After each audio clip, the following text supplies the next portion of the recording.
Louis, is the music too Christmassy? I mean, you're talking to a non-Christmas guy, so I'd say it probably is too Christmassy. The start, I would say, is not Christmassy, and then when the bells come in pretty hard at the end, it's pretty Christmassy. Okay, look, I've got to give you the first question of the day. Non-Christmas guy, what's that mean? I think it's probably because I've spent so many Christmases away from my family, being in a winter sport. So I'd say I'm not. I wouldn't say I'm the Grinch, but I'm not. I'm not going to go out and decorate the whole house and do that sort of thing. So I'd say I love Christmas for getting together with the family and seeing friends and family in that way. But I can't say I'm into the whole decoration and going crazy on Christmas movies and stuff. Yeah, look, that's fair enough. I was expecting some kind of bad answer like, oh, I hate Christmas, I hate happiness, but cool, it's good. You just No. That's fair enough. Yeah. Fair enough. Anyway, I've got to kind of introduce to everyone. So, of course, you are Louis Mühlen-Schulte, Alpine skier, goes down the hills very, very fast. Winter Olympics, Beijing, coming up, and started skiing at 3 years old, I heard. So, Louis, mate, pardon the language here, but how the fuck do you start skiing at 3 years old? Jeez, you can blame that on my parents. I think there's actually a photo of me, and there's a story from my mum. I have no recollection of it, but I think when I was actually younger, I was 1.5. My mum and my dad were on a ski trip to Falls Creek, and they were cross country skiing actually at the time, I think, and I was in one of those baby backpack things on my mum's back. And she basically fell over cross country skiing, and I went flying out of the backpack face first into the snow. So that was apparently my first experience of snow as a kid. But I think my family, especially my dad, always really loved the snow and loved skiing. So he was probably to blame for getting me on skis so young. We spoke about your tooth on the pocket profile, which I encourage people to check out on the Patreon. But did any damage come out of that fall face first out of the little baby backpack? Mum says no, but I would hint there's maybe some earlier child trauma from that occasion. I don't think so. There was never any part of the story where I was rushed off to hospital. I think it was just a face full of snow and some crying. Okay, that's good. At least what they tell you. Who knows what happened in real life? But you're 3 years old, and look, you're probably not racing then. But when you are racing, I'm guessing you're just competing with people older than you. And when you're a teenager, you're probably competing with adults. So what was it about you and you as a skier, and even you as a person, that made you able to compete at a higher level compared to everyone else your age? I think it would probably be a little bit of, not stupidity, but maybe blindness to what ski racing really was. I think, especially coming from Australia, you never really, until I was kind of 16 years old, I never really understood fully how big the ski racing world is, especially in somewhere like Europe. It's kind of like our AFL equivalent, where it's, every game or every race is broadcast live and it's a huge deal.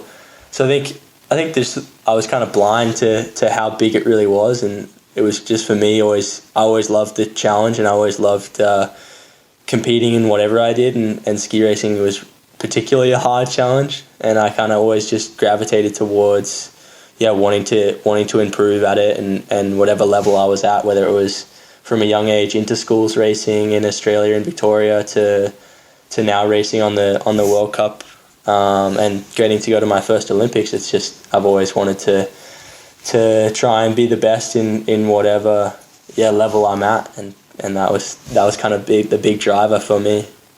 Did you say schools racing there? Schools ski racing in Victoria? I've never heard of that. Yeah, so it's kind of all snow sports. Mostly skiing, so there's some freestyle that happens as well, but inter-schools racing is kind of one of the things that first got me into ski racing. So I originally started by myself for a little when I lived in the country for my country race club, or for my country school, and you basically sign up and go to, I believe Mount Buller still hosts the inter-schools, and it was where hundreds of Australians would get into ski racing, and you'd basically compete against in different age groups. So originally there's kind of Division 5 is the youngest, and then all the way up to Division 1, which would be your year 12 in high school.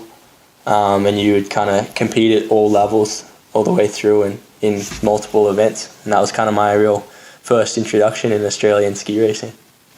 So when you're at this young age, and I guess you're doing it very, very early, but when you're learning the fundamentals of ski racing, what are you learning? What are the fundamentals of ski racing? That's a tough. I think the fundamentals of ski racing are like the fundamentals of any sport. I mean, you have to have coordination. You have to have self-awareness of your body. I'd say it's maybe I'd relate it to something like a mountain biking or a motorbiking as a sport where the craft you're on. So for me, it's my skis, but whether mountain biking or motorbiking would be the bike. It's kind of like you need to have it as an extension of your body. So it's kind of like trying to learn the awareness of that, and then that kind of is, I think, one of the bigger basics and need to knows, and then it kind of goes on to the technical aspect of how to edge the ski and how to stand on the skis and be balanced, and then how to make a turn. How big, just quickly, is the ski racing community in Australia when you're in school? So I want to say there's at least a few thousand. I know at interschools level there's for sure between 3,000 to 5,000 total across snowboarding and skiing that goes to those events, from anywhere from 10 years old to 18 years old finishing high school. So it's definitely a bigger. It's not a small area. I think it just gets it kind of gets lost. A lot of people end up moving away to other sports. Obviously, skiing in Australia is only a couple months long, just without how short our winters are. So I think often a lot of people get drawn into other winter sports, whether it's footy or summer sports, even like cricket.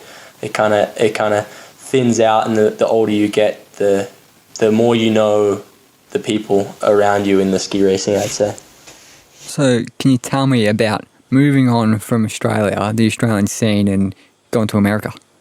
Yeah, sure. So when I was 16, I kind of knew I was halfway through my 10th grade in high school in Australia, year 10, and I knew I kind of needed to. I was really into all sports, whether I was still playing rugby at the time. I was starting for our first team at Melbourne Grammar when I actually decided to move to America, and still rowing as well. And I really loved all sports, but kind of knew I needed to pick one, and ski racing was that one I picked. And in order to kind of follow that dream, I knew that I had to go somewhere else to basically just ski enough to compete with the rest of the world. And that ended up being America, as it was a good compromise to. My parents still wanted me to really focus on school, and I found a sports academy over there that would support me and let me do a lot of my skiing and chase my skiing dreams while still holding me to a high standard on my education. So that was when I was 16 and finished high school in America. Yeah, mate, when you're 16 and going to America to finish high school and go skiing, it's pretty brave, and it's not a typical thing at all. It's a bit of a gamble even. So how did you feel when you first make that move as a 16-year-old Louis? Like, were you just loving life at the start over there, or you kind of, to put it bluntly, were you shitting yourself? I'd say at the start you're always like super excited. It's like when you think you're like, you think you have superpowers, and you're like, it'll be fine. I'll be good. And I think it was about after a couple months, I kind of realized how gnarly it was moving over there. It was, going by myself and basically living in a dorm for 8 months of the year, 9 months of the year, was definitely a big step. And I had a couple of times when I was definitely pretty homesick, whether it would be, having stuff go on with medical issues, or where they're just needing to do dentist appointments and setting up bank accounts and all that sort of shit that you never think as a 16-year-old, because your parents kind of have you covered on that stuff. That stuff really, I think that's the stuff that really made me shit myself, because you just have no idea where to start. You're just like, how the hell am I gonna deal with this problem today? Yeah, it's really being thrown in at the deep end, isn't it? And like, it's not college, so you're not staying at a college. Where are you staying? So the academy I was actually at have dormitories. So it was kind of a pretty big sports academy. So they actually, well, I wouldn't say big. They graduate about on average 10 to 12 athletes a year, but they go all the way from 9th grade to grade year 12. So you end up in a dormitory with kind of 20 other kids from all different ages, most of actually from America, whether they were just a couple hours away and didn't want to have to travel to school obviously every day, or from the other side of the country. So that's kind of where I would live. So that was the nice part. It was all covered by the school in terms of that respect. Same with food for the dorms. We always got given breakfast and lunch and dinner. So that was definitely a big part that was taken out. And one thing that was like, I don't think I would have gone for sure if I was doing that sort of thing by myself and living in an apartment at 16. Were there big like dormitory parties and stuff, or are you at the right age and the right kind of culture for that over there? I wouldn't say it's like anything like you would imagine, like a American Pie sort of esque, but I mean, hopefully none of my old teachers or dorm parents are listening, but we for sure had some parties. And I mean, you're at that age where you're getting into trouble no matter what you do. I think it's a different scene over there, with the drinking age being so much higher. Obviously, coming from Australia at 16, you're already introduced to alcohol, and it's not like a crazy thing that is so not forbidden, but kind of like outlawed, as in kind of underage drinking in America. So it's definitely a different scene with that in context. But yeah, we definitely got into trouble. I mean, you end up all being athletes, so you all kind of have goals still that you're working towards. So it ends up being nothing too crazy. Do you remember what the criteria were for the athletes that got into this school? And well, I should ask as well, what is the name of the school? So the school is Sugar Bowl Academy. It's actually in Northern California near Lake Tahoe. And I mean, I went through a bunch of testing, just kind of like baseline, obviously high educational testing to make sure I'm up to a certain standard to the grade I go into. And then in terms of the athletic side of it, it's kind of more, I wouldn't say it's like necessarily performance based. They do, there is compensation sometimes depending on like your level and how well you're competing for the school. But it's more kind of based on your goals, and you do some, I went through a couple interviews and that sort of thing with the coaches and the principal of the school, kind of to see if your goals and your aspirations align with what the school is trying to do. Okay, and next question, follow up from that kind of, why this school specifically, and just more generally, why the United States as opposed to like Austria or something who's got this great, amazing history in alpine skiing? For sure. I would say America I chose America because I only know English as a language, and I wasn't prepared to kind of go that heavily into the deep end of trying to learn a whole new language and be in an environment where English wasn't the first language. I don't think I was ready for that, and I also wasn't sure I was ready for that much, not commitment, but just that much, I guess, focus on just ski racing, which kind of leads me to why I picked Sugar Bowl as the school. Was, I guess, the place where it was. It's not necessarily considered the most focused. I wouldn't say the most, like, it doesn't have like the craziest weather environment for ski racing. Obviously, ski racing, you don't really want it to snow a ton, and you want it to be, icy slopes the whole time. Kind of the worst conditions you can imagine for normal people to ski on is usually what we want for ski racing. Whereas Sugar Bowl in that environment it has a lot of big mountains around it and a lot of free skiing, and I still do love free skiing and powder skiing and just enjoying the outdoors. So that was kind of a big key for me and why I chose Sugar Bowl, was just the being able to go outdoors as well as actually ski race. And coming out of this school, when you're 17, 18, Youth Olympics bronze medal, is that right?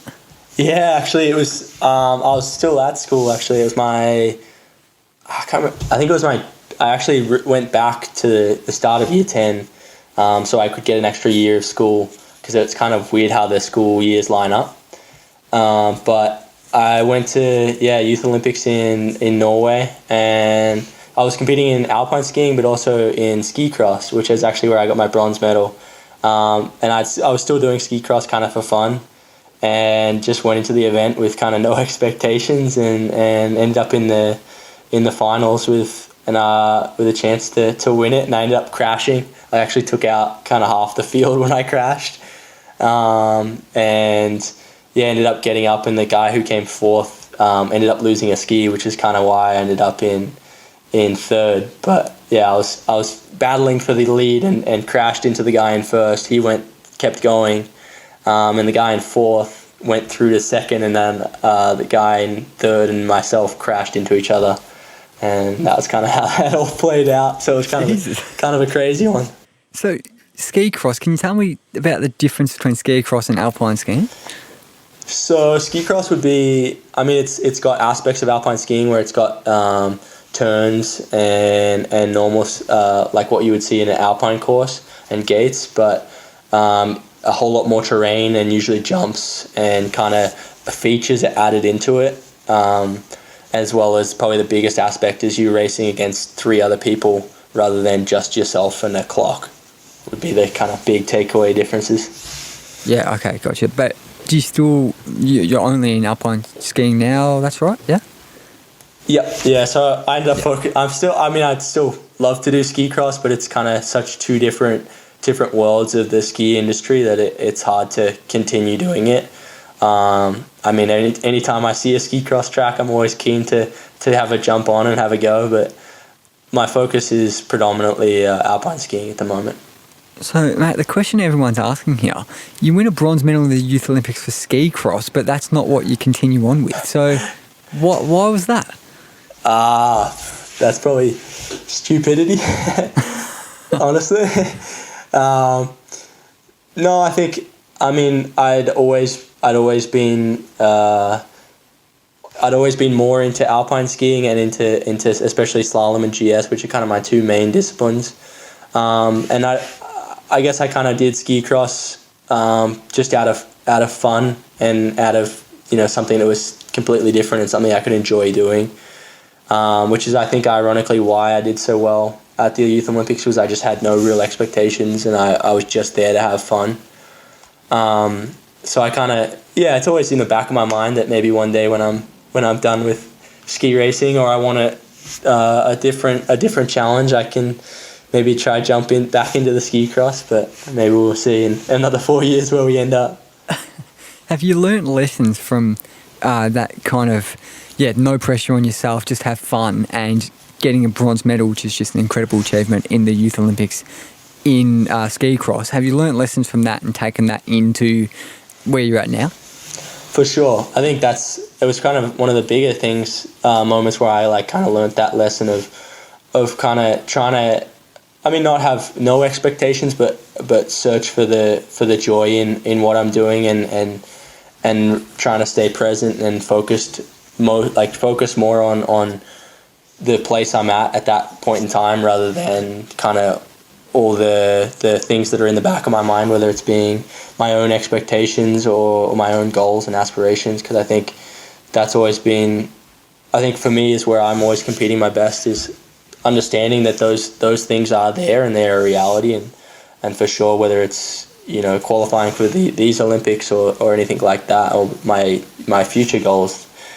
For me, and when I'm skiing at my best, is always when I'm just present and focused on, that day and that aspiration, or that race. Sorry. Yeah, that's a ripper mentality to have. But you mentioned the stack that you had in that Youth Olympics. Do you have many stacks in your ski racing now, or is that not so much of a thing? Yeah, too many, honestly. It's kind of one of those ones that it's inevitable. I mean, in anything, you're obviously, if you're pushing the limit and you're trying to go as fast as you possibly can, you're always on the edge. But I mean, I've been lucky. I've never had too gnarly crashes. I seem to manage to walk away from a lot of my big crashes. But it's kind of the reality, and I think especially in slalom, which is one of the events I do and I'll compete in Beijing. It's such a high risk in terms of crashing, or in terms of straddling a gate, which is where the gate will go through your leg, through between your two legs. It's such a high risk because of that, because you're basically trying to go as tight and as close to all the gates, so you have the shortest path to the bottom. That it's inevitable, and it's one of those risks that you just accept, and it's never really in the back of your mind. What's the most serious one you reckon you've had in your time on the snow? I had a pretty bad one a few years ago, where the binding on my ski actually failed and it broke, and it was when I was still competing in downhill, and it was in a downhill training run in Lake Louise, and my binding broke right as I was in the middle of a turn on my outside ski, and I fell over, and as I fell over I was probably on 100 kilometers an hour or something like that, and then basically it went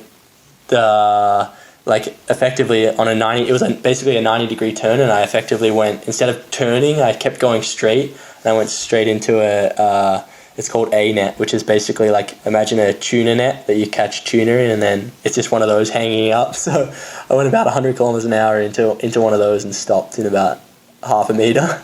Oh, Jesus Christ, mate. Yeah. The binding that you said there, let's get a bit technical here. Tell me about the binding of a ski.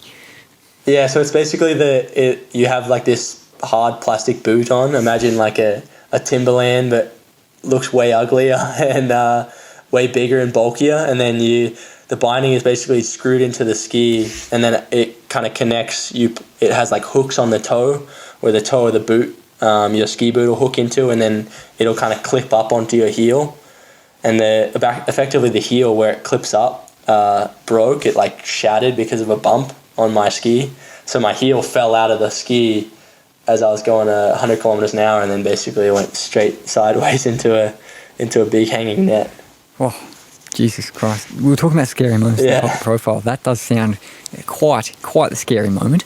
I don't know if it's up there with the teeth story, because that's a scary one as well. But by this point in your career, mate, you're probably, and by now you're just travelling everywhere, I guess, just all over the place, Europe, North America, Asia, everywhere. So surely there's been some kind of travel nightmare story sometime in the road. For sure. I think, you end up kind of expecting it with ski racing, especially, we're traveling with, 5 to 8 bags anywhere we go on airplanes, and most of them are oversized and 2 meters long and all this sort of shit. So you kind of expect to lose bags and stuff. But I think probably the worst travel day I've ever had was there was one I had where I basically was racing a race in the East Coast of America, and we raced that day. We drove to the airport. We got to the airport about 11 o'clock at night, and our flight was at kind of 1 a.m. time. Get to the airport, flight gets cancelled, so we got a hotel room for the night, go back to the airport at 7 a.m. for the rescheduled flight, get there, check everything in, we think everything's good, get to the plane, board the plane. 2 hours later, we take off. We take off 2 hours late. There was like a problem with the plane, and at this point, we've been traveling for 20 odd hours because we drove like 8 hours from where we were racing back to the airport. Finally take off. We're about halfway through the flight. The pilot comes on. There's bad weather where we're meant to land, so we're redirecting to another airport. We land at the other airport, and we're like, we can still make the connecting flight. They put it on. We try to run through like the customs, and we get to the start of the customs line, and the guy basically says like, "Nah, you're gonna miss your flight. Turn around," and doesn't even let us like try and go through customs. So we basically call it quits on that. Get another hotel for the night. At that point, all our bags were lost, so like they didn't know where they were. Back to the airport the next day. Finally get on a flight, but that flight goes like to the west coast of America. Flew all the way to Phoenix, and I was trying to get back to Montana. So we flew like another 6 hours to Phoenix, Arizona. Get to Phoenix, Arizona. Had another 4-hour layover, and then flew to Salt Lake City, and then finally back to Montana. Get to Montana like 3 days late with no bags, no nothing. And that was just like those days when you just like kind of accept it, and you're just like, I have nothing. I've been in the same pair of underwear, fucking same t-shirt for 3 days, and you're just like, I smell like shit, I look like shit, and it's just gonna be what it's gonna be. Oh my god, mate. That's a shocker. And I'm sure there'd be plenty more where they came from. But we do have to talk about some other stuff. I will ask though, how many skis are you taking when you're going all over the place and travelling by plane? It depends. By plane, I'll kind of limit it a little bit more. I'll try and fly with only like 7 or 8 pairs of skis. But if I'm driving to races like in Europe, I'll have anywhere from 8 to 10 pairs of skis at any one time between 2 disciplines. So it's a lot of stuff. Plus you have 2 boots, one for each discipline, multiple helmets, multiple pairs of goggles, and protection and all that sort of junk. So you end up flying with 6 bags or 8 bags minimum usually. Yeah, fuck, 10 pairs of skis. That sounds like a lot. I don't know much about this, but do they just like break super easy or something? Why 10? Different models. Sometimes the case. So they're made differently, so they kind of ski a little bit differently. Slalom skis also tend to break a lot, so that's kind of why you travel with between like 4 or 5 pairs of those, because they'll break, and then you need to have backups. Also, when you race, you'll also have kind of 2 to 3 pairs when you're racing at any one time. So you have 1 pair for each of your race runs, plus skis to warm up on. So it's kind of like you don't think, you're like, how can you need that many? You only ski on it one at a time, but it's kind of like one of those things where you're just trying to limit as many variables as possible by having multiple sets of equipment, just to make sure that it's the same from one run to the next. So are they breaking during runs sometimes? Yep. Yeah, they'll break between runs. I mean, generally they won't break so badly that you'll notice it, but you'll kind of finish the run, check your skis, and they'll be, they might crack or they might delaminate or something like that. Yeah, right. And are you paying for all this stuff yourself? Like, what's the level of self-funding and like government funding and all that? So because Australia is pretty small in ski racing, luckily I get helped out by companies. So companies help me. Shred Optics actually helps me with protection, like helmets and goggles, as well as back protectors and all that sort of stuff. So they actually give me that stuff for free, and then skis I get through Head for a discount, and they kind of give me a deal there, and then a lot of the travel and the racing costs actually are self-funded, so that's through me and private funding and that sort of thing. So it's definitely sorry. Go on. I was just going to say, it's definitely not easy. You end up spending a lot of your off season kind of working for private funding and that sort of thing. Yeah, and is there prize money involved when you get to the good competitions? For sure. There's, especially more in Europe, there's prize money. Generally, it kind of depends on where you're racing and who you're racing against. But at the highest level, the World Cups, there's prize money.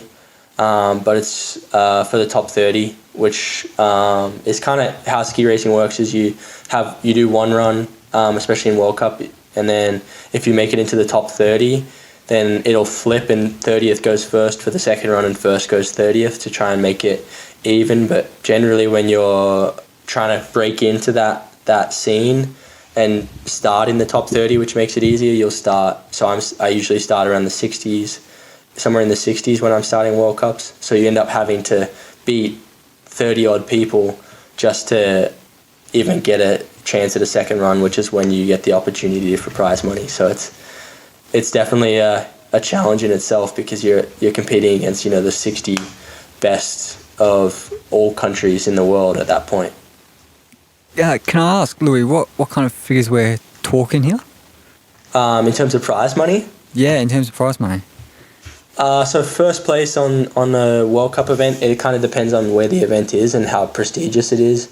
But it can range from anywhere from 40,000 euros to closer to 100,000 euros. So it's definitely big money when you make it to the top, but it's not easy when you're getting there, for sure.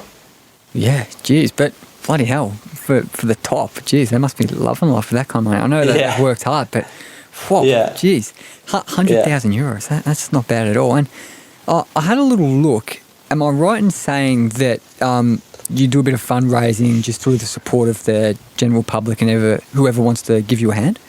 Yep, I do. So actually, previously, I actually just started this year, but this year I started kind of my own kind of crew, I would say, in terms of it's called Alpine Assault, and it's kind of my own merchandise line. I had a friend create the graphic. It's kind of wacky, but it's kind of my style, and he's a pretty cool dude. So I was like stoked with the graphic, and part of that money, so basically all the money that comes from that merchandise being sold goes directly to supporting me, whether it's travel costs, so flying to races, or race entries and equipment costs. That's all covered with that money, as well as travel and car rentals and that sort of thing, as well as also doing kind of private funding, whether it's through like a kind of a GoFundMe sort of page, and things like that, through family, friends and companies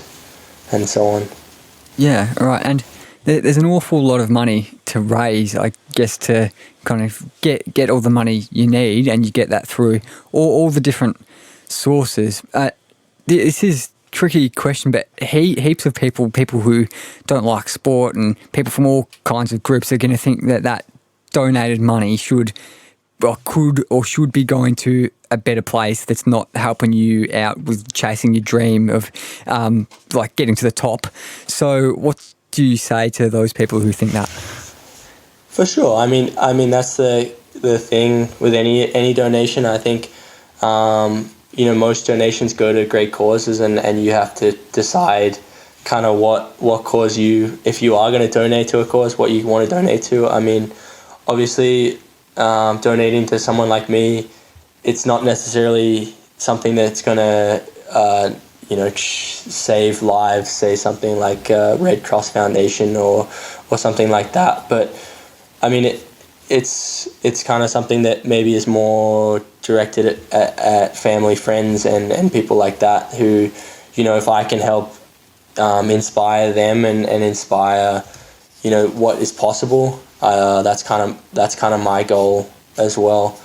To bring, hope to people in sports or in communities that, maybe don't get the opportunities, because obviously like ski racing is not a well-known sport in Australia, but it doesn't mean you can't have dreams and chase those dreams. And I kind of want to show that, those kind of things are possible if you stick to them. Yeah, I appreciate the way you answered that, mate, because it is a very tricky issue, and the whole funding thing it's very political in sport, and you've got people who are just totally anti-sport and people who think that sport's just got the greatest cut through of anything ever and can just inspire people, millions of people, billions of people around the world. And like the answer is probably somewhere in the middle, in truth. But For sure. like when you're using that money, like how often are you forking out for new equipment? Because it does add up very quickly, I'm imagining. I mean, the equipment costs are it's more once or twice a year in that respect. So the equipment cost is not necessarily the biggest one. Usually the bigger costs are accommodation, because I'm obviously not living in Europe and I don't have a base full time. You end up traveling a lot, and so things like accommodation costs or race entries and lift tickets is where most of the money ends up going. Or even things like travel, whether it's paying for petrol to drive to the next races, whether it's 2 hours away or 5 hours away, that ends up being predominantly where a lot of the money goes, is just getting around and living and traveling. And I think that's why I think a lot of people kind of are misguided in ski racing. It's kind of this idea that it's not, or it's kind of a different sport to any other sport where you don't necessarily have a base where you just train at the same place every day, and you might have you have kind of 5 or 6 competitions a year. Ski racing is all across Europe. I can travel on any day and probably race the next day, whether it's in Italy or Austria or Germany. There's always somewhere to race and somewhere to compete. So where are you based for most of the season? I would say, I mean, in terms of early season and training and stuff, I'm based more in Italy. So I'm based in kind of northern Italy, Tyrol Valley and South Tyrol Valley. It would be kind of where I'm based a lot. There's a lot of racing around there and a lot of training around there. It's also where the team I'm with, World Racing Academy, is kind of based. So we end up doing a lot of our stuff, and our training and off time is spent here. But then I'll travel to places like eastern Switzerland, or even to France for races. So that's often like a 8-10 hour drive away. And then you can have races on the eastern side of Austria, the western side eastern side of Austria, which is another 10 hours the other direction. So it's kind of, you have a base, but you end up spending very little time there in the end, just because of how much travel there is. Yeah, and there is all this travel, but is there a reason why you don't stay just in one place, and that you kind of just center all your travel around that? And is that the most common thing to do, or what's the usual thing? I mean, I think we kind of do it that way, and in honesty, that's kind of how we try and plan it.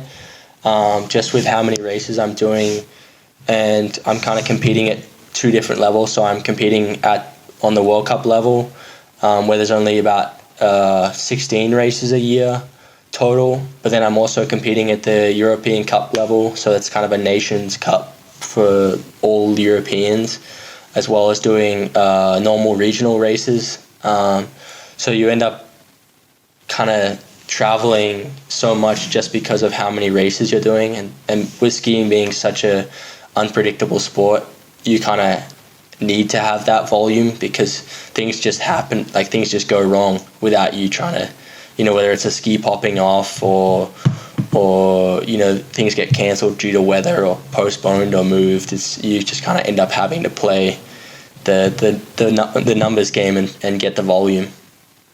Yeah, man, and you've done all these races, for 20 odd years now, since you were 3, like we were talking about at the start. But now, you're in the Olympics, you're going to Beijing in, a matter of days, I'd predict.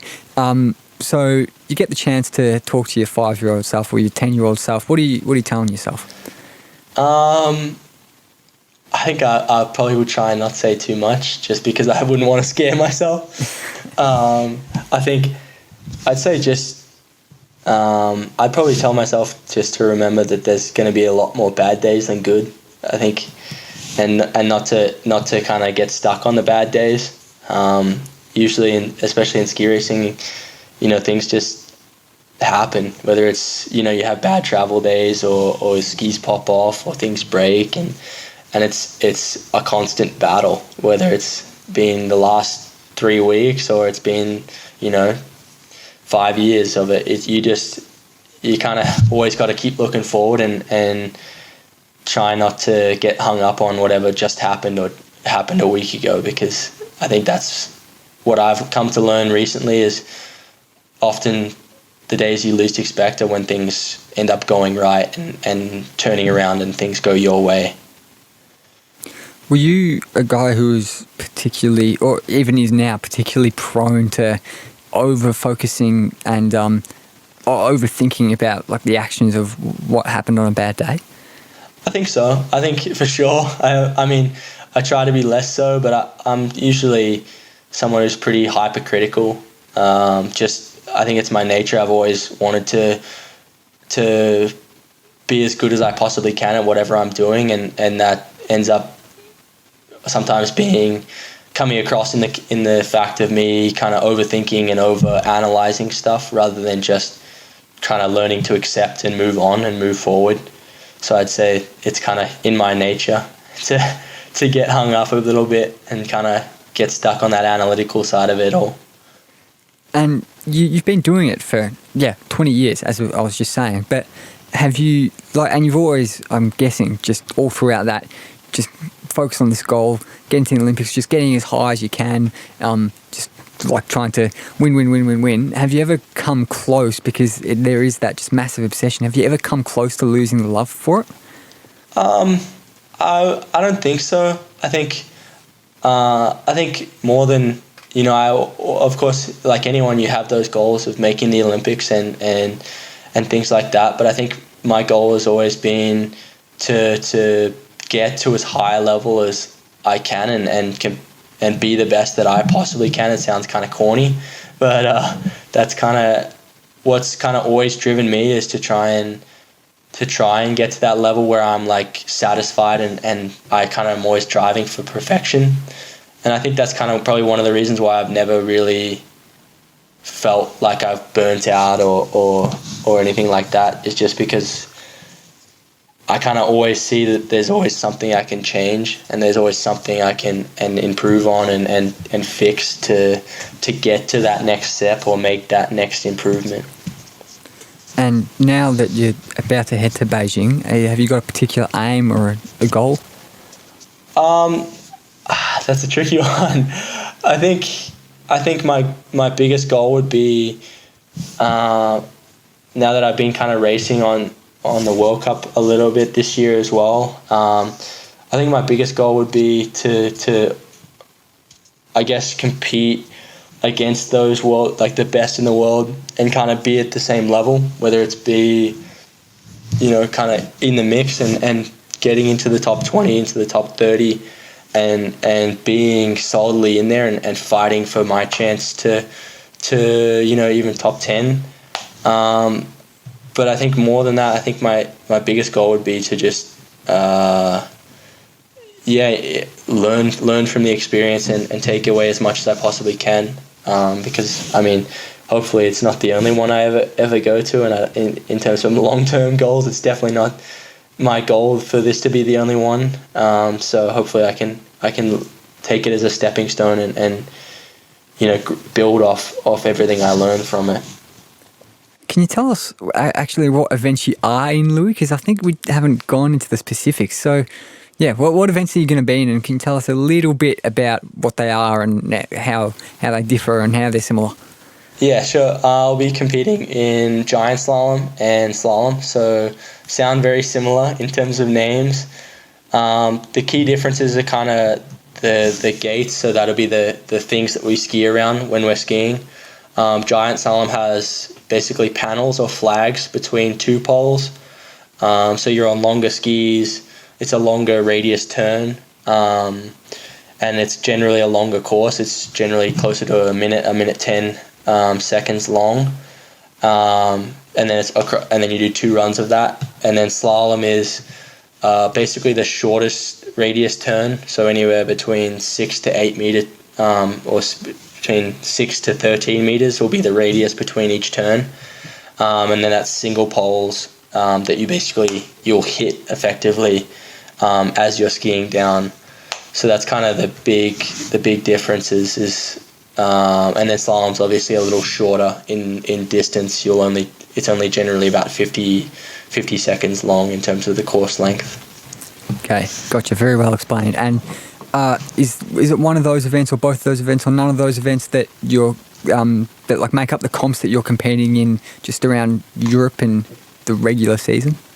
Yeah, so both of those events are what I compete in regularly across Europe, whether it's in the World Cup, which is the kind of the main stage, or European Cup or regional races. It's all predominantly slalom and giant slalom races.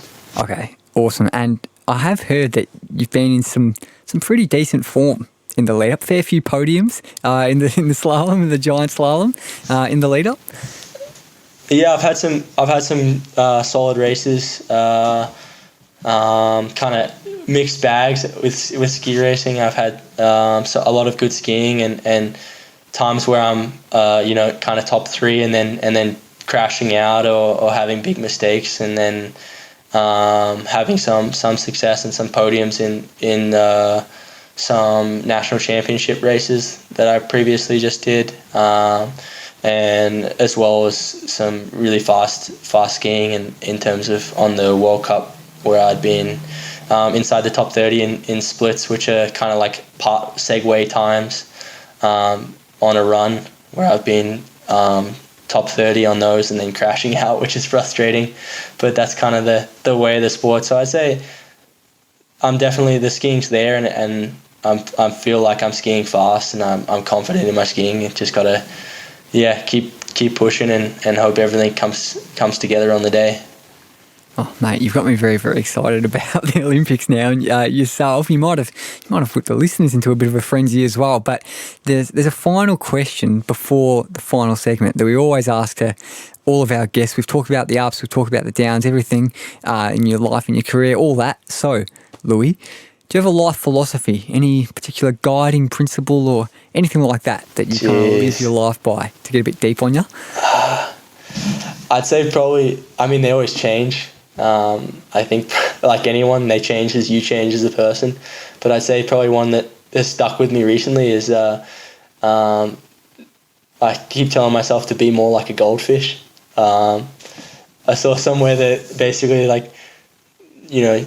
goldfish are basically the happiest creatures in the world. They only have a 10-second memory, so it's always just like those 10 seconds, and then they move on to the next 10 seconds. So I kind of keep telling myself to be more like a goldfish and kind of keep trying to move on and forget whatever has been like affecting me and keep looking forward to the future. So that's probably my current motto and philosophy.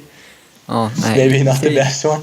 You seem a very wise man. No, seriously, that is very, very good. Yeah. I like that a lot, and I'm not just saying that, but I mentioned that was the final question before the final segment. You've listened to the show before, so you might just know a little bit about this. For sure. It's called the Where Do We Begin quiz, and I'm going to hit the music.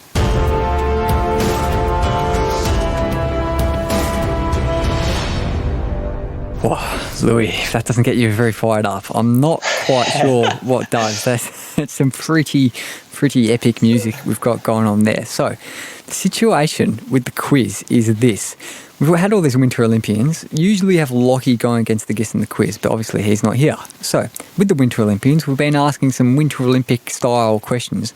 Been putting them all up in the leaderboard against each other. We have Nick Timmins and Jess Yaton both got 2 out of 8 correct, and then out of 6 we had Phil Bellingham and Sevi Di Campo, the cross-country skiers. They got 3 out of 6, so they're leading at the moment. They thought they'd taken out the whole thing because they thought they were the last guests, but you're a very, very late inclusion, Louis. I'm coming for Sevi, that's for sure. You're coming for Sevi, and you know what? Look, I kind of predicted coming into this year, you'd be a smart man. I've only got 6 questions for you. It definitely wasn't because I forgot that I was meant to do 8. I've got 6 questions for you. If you can get more than 3, you've won it outright. But if you can get 3, you top the leaderboard. Are you ready to go? I'm ready. Let's try. Let's see where we get to. Let's see what we get to. Four or more gives you the outright, we'll call it the gold medal, until at least we do more Winter Olympic episodes after the games. But here is question 1. I've got some kind of menacing hot seat type music, and I'll hit that now. Louis, which Winter Olympics were the first not to be held in a Summer Olympic year? Oh, jeez. Like 19...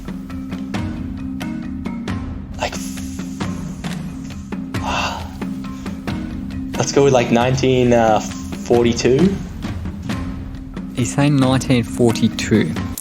The first. I think I'm way wrong, but not to be held in a Summer Olympic year. It looked like you were about to say 1990 something. I think you should have, because the answer is Lillehammer, Norway, 1994. So you're incorrect, I'm afraid. No way. Jeez. I was thinking it was late, but I was like, nah, it's for sure way earlier. Yeah, damn. well, 1942, I think that was during the war as well, so I'd be quite surprised if you had any. I figured that. I was like, that's probably not the answer. Yeah, well, geez, but you're way too far off anyway, so even if you said 50 or 60 something, you wouldn't be right. Anyway, you had to get it exactly wrong right, generation. So who cares how far off you got? Really, 0 points is 0 points, I'm afraid. But move on to question 2. Let's see if you can get off the mark here. You really got to get your act together quite quickly if you want to beat Sevi and Phil. And we'll move to question 2 now. Seriously. So, Louis, 3 non-European and non-Asian nations have won medals in alpine skiing in the Olympics. What are these 3 nations? In alpine skiing? Yes, in alpine skiing. Sorry, I said non-European or Asian. I meant non-European or North American. One's Australian, I know that. One's Zali, Stegel. I miswrote the question there, so I hope I haven't miswritten the answer as well. Fingers crossed. I'm trying to think if one's New Zealand or not. I'm going to go with one Australian, one Japanese, and one New Zealand. They're going to be my guesses. Okay, firstly, Australia won a bronze in 98, Zali Stegel, as you mentioned, so that's correct. Nicely done. But you need to get the point, you need to get all 3. New Zealand, they won a silver in 92, so that's also correct. Now, Japan. 2/3 of the way there. Is Japan correct? Let's get a bit of a drum roll going. See if you're off the mark. Is Japan correct? In 1956, Japan won a silver medal in alpine skiing at the Winter Olympic Games. You've got the point. Let's go. Louis. Let's go. Very nicely done. It's off the mark. It's Good 1 from stuff. 2. And we've got 4 questions left. You're going to need to get 3, which is a mighty, mighty challenge to get outright top of the leaderboard. So let's move to question 3 and see if you can hit the mark on this one. A couple famous movie characters and movie teams. Firstly, Eddie the Eagle Edwards and the Jamaican bobsleigh team. They both took part in the same Olympic Games. Which Winter Olympic Games were they? Oh, Real people, of course. And those movies were based off their true stories. frick, which games was that? Was it the one in Lillehammer? That's my guess. You going Lillehammer 1994? Yeah, that's it. Let's lock it in. You're locking it in. Lock it in, Eddie. But, yeah, geez, maybe should have spent a bit more time thinking about it. Not locked it in so early because it is Calgary, 1980. Pretty close. You're 6 years off. So, this is the situation as it stands, Louis. You've got 3 questions left. To get outright top, you need to get 3 correct. So you're up against it here. Everyone else, focusing up. All the other people who went by themselves had 8 questions. But look, I'll admit it. I forgot that I had to do 8. I only did 6. So look, you might be at a bit of a disadvantage, but let's see if you can pull off a miracle. An absolute underdog fight-back story. Question 4. Let's do it. It's another alpine skiing one, and it goes like this. Norway's Kjetil André Amott leads the all-time alpine skiing Olympic medal tally. with 4 gold and 8 total medals in the Winter Olympics. Which Olympics was his first and which Olympics was his last? Say his name again. His name? Geez, I'm getting this kind of right. It's Kjetil André Amott from Norway. It's the all-time leading Alpine skiing medalist in the Winter Olympics. And he had how many medals? Give me that one more time. 8 medals, a couple silver, a couple bronze, 4 gold. Do you know who this guy is? I think I do, but I also might have this as a different one. Okay, well, let's give it a shot nonetheless. There's a lot on the line here. So, I want to say his first one. Hey, I'll give you a clue. He went to... how many Olympics did he go to? He would have been to 5, I think. I hope. 5. Okay, he went to 5. That means Calgary was not 98, 88 was Calgary. That's too early. 14 years between the first one and the last one. I'm helping you out here because you've got... I'm guessing the last one was Pyeongchang and the first one was what was it, 2002? No, 20... Oh, jeez, my math's not good. 18 minus 4. 2004 Olympics, which would have been... yeah, let's go with that. 2004 to 2018. Pyeongchang. And it would have been Salt Lake. Is it Salt Lake City? Salt Lake City did host the Winter Olympics. Is that your answer? Salt Lake City, then Pyeongchang? I don't know if Salt Lake City was 2004. I think it was 2008. Crap. Yeah, 2004 to 2000. Yeah, Salt Lake City to Pyeongchang. Louis, all right, let me hit a drum roll. Compared to the last one, there was an awful lot of thinking involved here. An awful lot of mathematical algorithmics and equations. Too much going on. You stumbled. There was no Winter Olympics in 2004 or 2008. Salt Lake City hosted it in 2002, but it's not even the right answer. The first one was 1992 Albertville, and 2006 in Turin was his final one, so I'm afraid it's incorrect. Oh, jeez, I'm way off. All right, now I got to at least tie. You have to tie. You have to do it, Louis. Come on. Are you feeling... Do you feel like you can get on top of the game? I need to clear the head. Clear the head. Yeah, I need to clear the head. We're good. Okay, we're good. Hopefully, you get these last two and tie with Phil and Sevi. And look, you have been up against it with this slightly unfair amount of questions, but I think you're basically the people's champion if you get both of these last two correct. So, question 5 is this. Fun fact for you, Louis, the 2020 Tokyo Olympic Games, they cost 22 billion Australian dollars, an awful lot of money. So, to the nearest billion, how much are the Beijing Olympics in 2022 going to have cost by their conclusion? Are we saying in Australian dollars? We're talking Australian dollars here, to the nearest billion. Ooh, so summer, so I'm guessing more for a winter with all the infrastructure. I'm going with 22 billion. Let's guess they had infrastructure there. Probably 60. No, 60 is too high. Let's go 51 billion. You're saying $51 billion to fund the 2022 Beijing Olympics. Look, we might have gone too many drum rolls, but in my honest view, you can never have too many drum rolls. You can never have too much tension in this quiz. So let me hit another drum roll. You've got to get this, Louis. I'm stressing.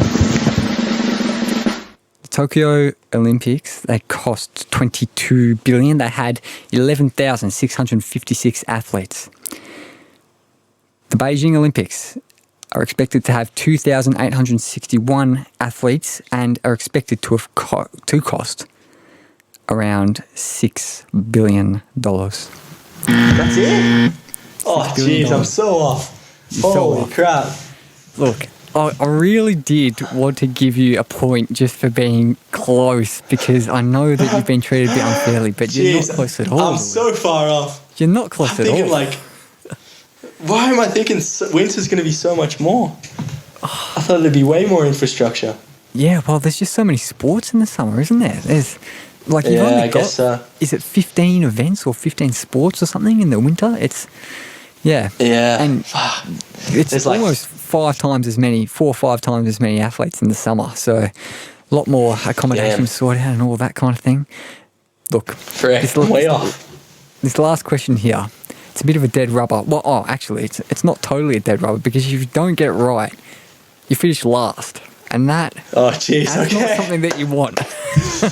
All right, I've gone from doing well to getting crunched. All right, let's do it. Louis, you don't want to finish last. You've got to get this question. Pressure's on for about the 5th question in a row. The pressure is on, and we're going to play the pressure on music. Let's do it. Another alpine skiing question. Which 2 countries, which have never previously gone to the Winter Olympics for any sport, are sending alpine skiers to Beijing to represent them? Oh, jeez, this is going to be tough. How well do you know your field, Louis? How well do you know? I don't think I know them. I don't think I know them that well. That's what I'm worried about. Okay, I'm going to guess one is Iraq. One is Iraq? I know there's an Iranian skier. Oh, are you saying Iran or Iraq? Sorry. Oh, wait. Let me think about that one. Is he Iraq or Iranian? Okay, now I need to think. What would the other one be? Oh, you really kill me with these questions. Jeez. Shoot. And let's go. Look, little clue, this sounds super obvious, but these aren't countries which you'd associate with the Winter Olympics at all. Hence, it's at the Winter Olympics. It's not Canada or anything like that. It's hot countries. Good. I'd be worried if it was Canada. That's for sure. Austria. Holy man. Oh yeah. I'd be like, hey, something's not right here. I really don't know if he's skiing for Iraq or Iran. I think I've raced against him as well, which is the tricky one.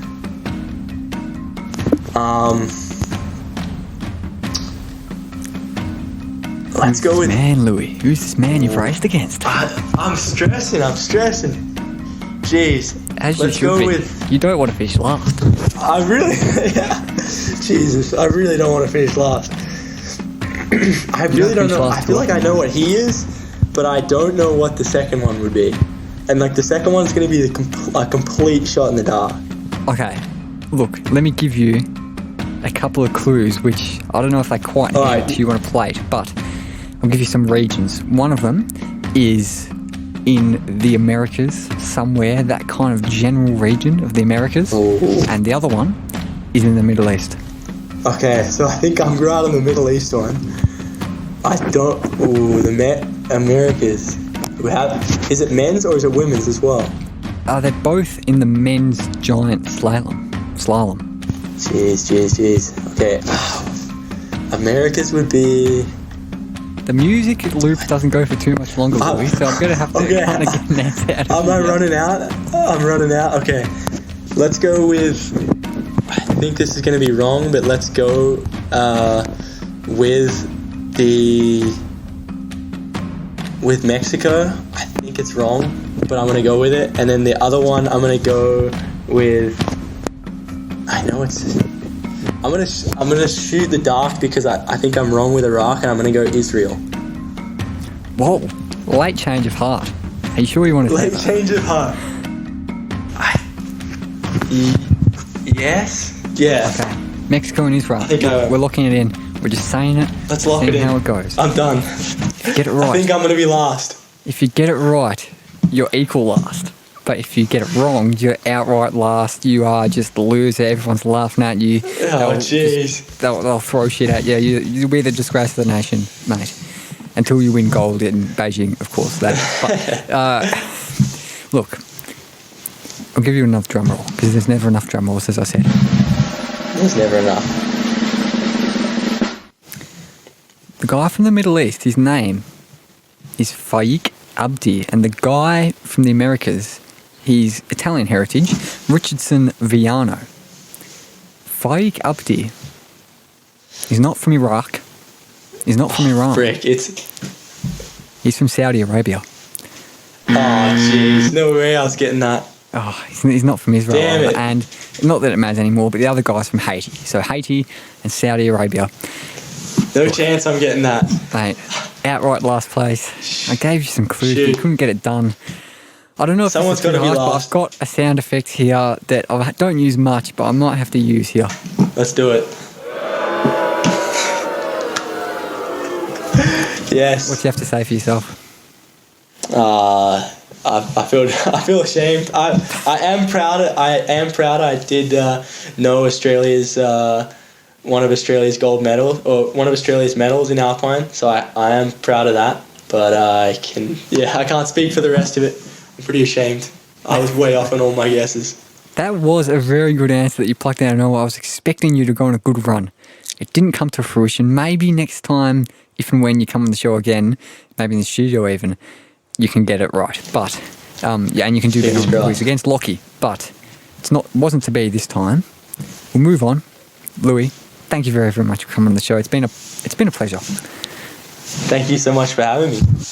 Oh, no, it's been absolutely awesome. I've loved it. Listeners, I hope you guys have loved it as well. It's been really good. We are going to have more Winter Olympic episodes after these Olympics. I know the last one was meant to be our last one, but this was a little late in Louis Mühlen-Schulte. So thank you very much again for coming on, Matt, and thank you guys for tuning in. Thank you very much. Lovely. Thanks for that, mate. That was good.